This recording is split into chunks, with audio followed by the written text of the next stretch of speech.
Saya buat koleksi mainan Ultraman, figure lain. Dagang saya sudah balik. Dia orang tua dah. Hobi dia nak main patung-patung. Boleh tak? Tak boleh. Beli boleh. Tapi beri main ke budak-budak. Jadi orang tua tak boleh. Untuk anak-anak boleh. Jadi kita beli patung Superman, Papa Dola, Boy.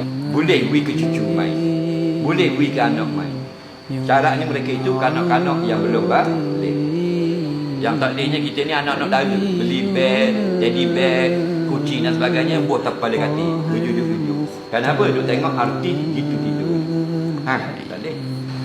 Kerana Nabi dan Nabi dia balik, dia tengok Aisyah bermain patung-patungan dengan kanak-kanak. Nabi tidak mahu. Rupanya untuk kanak-kanak.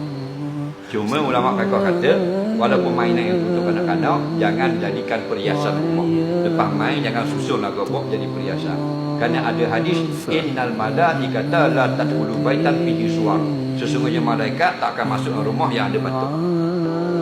Jadi patung itu dalam duduk dalam keadaan tidak mulia. Bola gobok, tak nampak, bola laku, bawa katil atau sepoh rata-rata. Tidak dalam keadaan mulia atau jujur. Dia minat Transformer, orang tua dah, ya tu jujur lah gobok. Tak boleh. Okey?